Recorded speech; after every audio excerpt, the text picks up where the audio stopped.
What's up, America? I'm Danny T. Welcome to the Republican Rebuttal. Now, today's topic isn't really a Republican or Democrat issue, but I think it's an American issue. It's in regards to our new NATO ally. On November 18th, 2025, President Donald Trump met with the Crown Prince of Saudi Arabia, Mohammed bin Salman.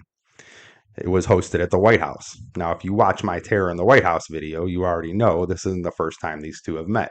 But it's not even the first time they met at the White House. The Crown Prince first visited back in March of 2018, but we'll get to that later.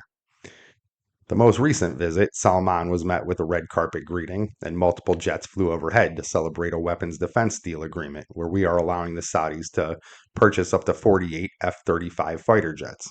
Later, President Trump praised Salman on his social relations and for turning Saudi Arabia into what appears to be a different country than some decades ago. This is true to a point, but it's also debatable and a controversial topic. Now, Trump also defended Salman against accusations of the murder and dismemberment of a journalist who was critical of both the prince and Trump, amongst other issues. You see, Saudi Arabia has changed a lot from what it has been. Women's rights are starting to be recognized. Art, dance, and freedoms of expressions are not criminalized these days. Movies and cinemas are a norm, but social media is monetized. News outlets are censored, and opinions are controlled in many ways. According to the CIA, on October 2nd, 2018, journalist Jamar Khashoggi was tortured, murdered, and dissected after expressing opinions on the Crown Prince's rule and his pessimistic views of Salman's plans for a partnership with Trump and the United States. They claim Prince Salman was involved. More specifically, about 15 men attached to the prince were accused of the conspiracy. Claims of audio of the incident and text messages of the men involved reveal a premeditated plot. Even the prince himself appears in the messages, according to the officials. Salman and his circle deny the claims. Now, I don't necessarily believe the CIA with all the information or misinformation they disclose, but I can't necessarily believe a suppressive Saudi regime either. I feel it's the word of two untrustworthy organizations. But the fact remains that Jamal is now deceased and mutilated after vocal opinions about the new police state forming under the Crown Prince's regime. Now, Jamal's voice carried from Saudi Arabia all the way to the United States. In fact, it spread to different countries and regions around the world. As bad as Saudi Arabia used to be, it was a little more relaxed when it came to journalistic criticisms back in the day. In my opinion, I think if the prince did silence Jamal, it was to send a message to other oppositions, to filter out negative opinions, and to be able to play the role he needs to be so he can be accepted by modern America. For the Saudi American partnership to be embraced by the American people, Salman can't come off as a power hungry monarch. He needs to play into the democracy we live by, playing into equality, human rights, and basic freedoms we all take for granted living in the United States. But does he mean what he says? One of my personal issues with this newfound partnership is the United States helping aid the prince in his war with Iran. Now, in return, Salman will help stop the war in Israel between Israel and Palestine. As much as I want to see an end to that conflict, I don't like the idea of being involved in yet another war, especially since Trump was supposed to be the president of peace. Remember, he campaigned under no new wars. I understand the liberation of Venezuela. Maduro is an evil man, but is the Crown Prince any different? There are reports of civilians being bombed in Iran, casualties of the innocent, and confused victim interviews asking why they are being targeted. If this is true, this isn't a war. It's an absolute abuse of power and a crime against humanity. Wars involve soldiers and purpose, not villagers living in poverty. But much like any monarchy, one hand dominates while the other offers a false sense of liberty. Salman is investing in his kingdom, after all, while also trying to spread his rule further than any other that came before him. More land, more faithful servants to reign over, and to expand his political and world relations. He's also investing heavily in technology. Back in 2018, Salman visited the White House to start discussions about a peace deal between Israel and Palestine, along with the weapons deal that was finalized this year. In addition, the in addition to the prince's future investment agreement, he pledged a $600 billion investment commitment back then. But this past November's visit, he upped that commitment to $1 trillion. He wants to spread that investment mostly in nuclear energy to keep up with Iran and to build plants around the region and to invest in several tech companies, Grok, Google, Amazon, just to name a few. It's all part of his Vision 2030 plan. He's setting out to modernize his kingdom.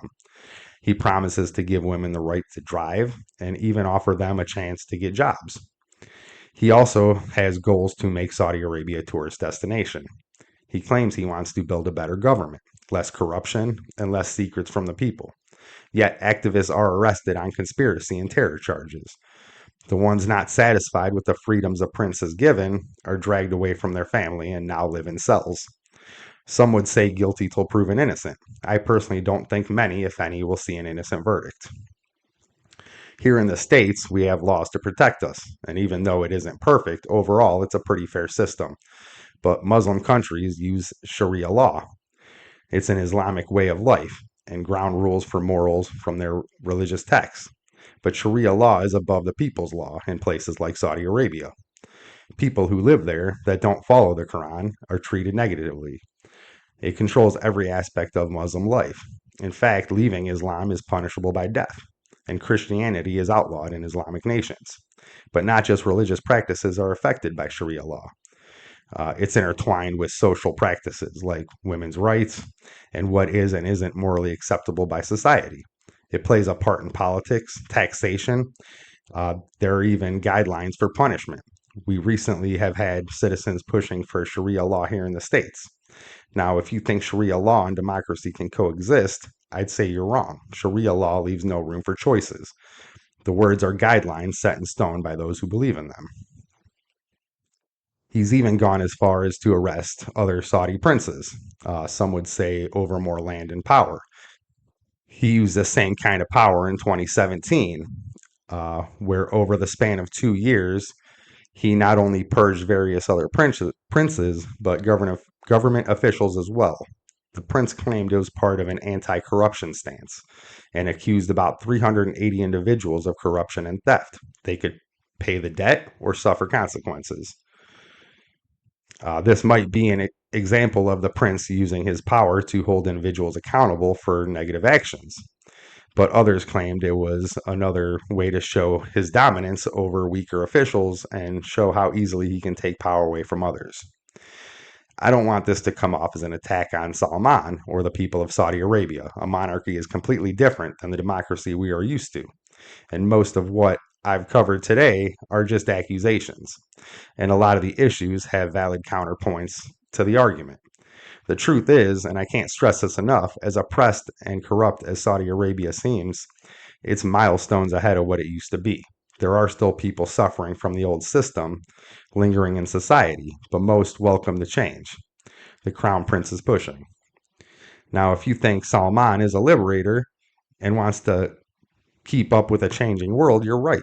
And if you think he's a power hungry dictator that will stop at nothing for complete control, you're also right.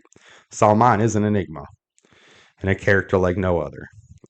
I'm not opposed to a partnership with Saudi Arabia.